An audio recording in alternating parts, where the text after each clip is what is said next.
بسم اللہ الرحمن الرحیم۔ آج ہم بات کریں گے حضرت بلال کا حضور کے لیے ایک مشرک سے قرض لینے کے حوالے سے۔ حضرت بلال سے ایک صاحب نے پوچھا کہ حضور اقدس صلی اللہ علیہ وسلم کے اخراجات کی کیا صورت ہوتی تھی؟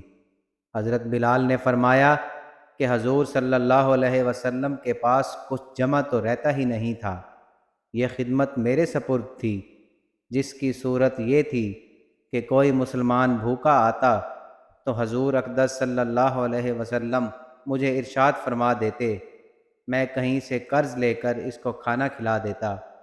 کوئی ننگا آتا تو مجھے ارشاد فرما دیتے، میں کسی سے قرض لے کر اس کو کپڑا پہنا دیتا۔ یہ صورت ہوتی تھی۔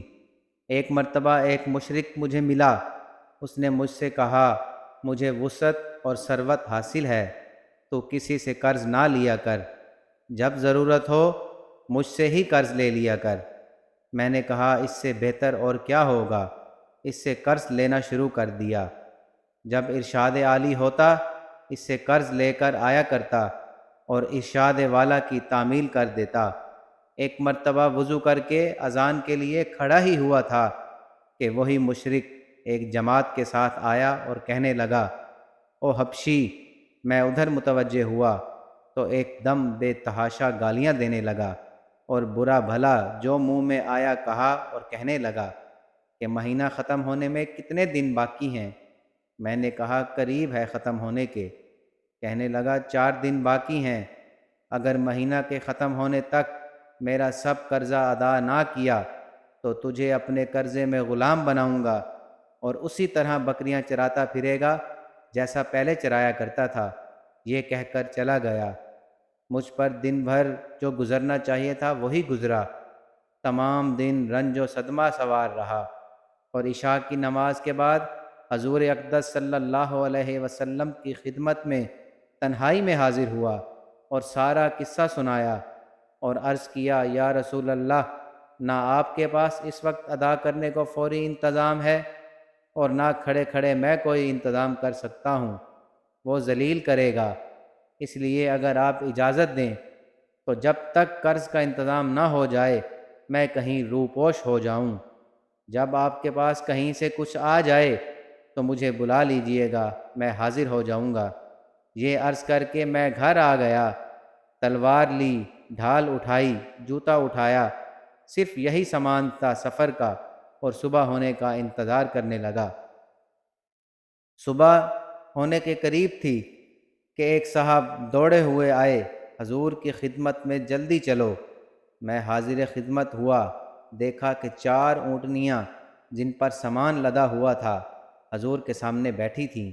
حضور صلی اللہ علیہ وسلم نے فرمایا، خوشی کی بات سناؤں؟ میں نے کہا جی ضرور حضور۔ اللہ تعالیٰ نے تیرے قرضے کی باقی کا انتظام فرما دیا ہے، یہ اونٹنیاں بھی تیرے حوالے اور ان کا سب سامان بھی۔ فدق کے رئیس نے یہ نذرانہ مجھے بھیجا ہے۔ میں نے اللہ کا شکر ادا کیا اور خوشی خوشی ان کو لے کر گیا اور سارا قرضہ ادا کر کے واپس آیا۔ حضور اقدس صلی اللہ علیہ وسلم اتنے میں مسجد میں انتظار فرما رہے تھے۔ میں نے واپس آ کر عرض کیا، حضور اللہ کا شکر ہے، حق تعالیٰ نے سارے قرضہ سے آپ کو سبکدوش کر دیا اور اب کوئی چیز بھی قرضہ کی باقی نہیں رہی۔ حضور نے دریافت فرمایا کہ سامان میں سے بھی کچھ باقی ہے؟ میں نے عرض کیا جی ہاں کچھ باقی ہے۔ حضور اقدس صلی اللہ علیہ وسلم نے فرمایا، اسے بھی تقسیم کر دو تاکہ مجھے راحت ہو جائے، میں گھر بھی اس وقت تک نہیں جاؤں گا جب تک یہ سامان تقسیم نہ ہو جائے۔ تمام دن گزر جانے کے بعد عشاء کی نماز سے فارغ ہونے کے بعد حضور صلی اللہ علیہ وسلم نے دریافت فرمایا کہ کیا وہ بچا ہوا مال تقسیم ہو گیا؟ میں نے کہا حضور کچھ باقی ہے، ضرورت مند آئے نہیں، تو حضور نے مسجد ہی میں آرام فرمایا۔ اگلے دن عشاء کے بعد حضور صلی اللہ علیہ وسلم نے پھر فرمایا کہ کیا کچھ سامان میں سے باقی ہے؟ میں نے عرض کیا کہ اے اللہ جل شانہ کے پیغمبر، آپ کو راحت عطا فرمائی جائے کہ وہ سب نمٹ گیا۔ حضور صلی اللہ علیہ وسلم نے اللہ جل شانہ کی حمد و ثنا فرمائی۔ حضور کو یہ ڈر ہوا کہ خدا نخواستہ موت آ جائے اور مال کا کچھ حصہ میری ملکیت میں رہے۔ اس کے بعد حضور صلی اللہ علیہ وسلم اپنے گھر تشریف لے گئے اور جا کر بیویوں سے ملے۔ سبحان اللہ۔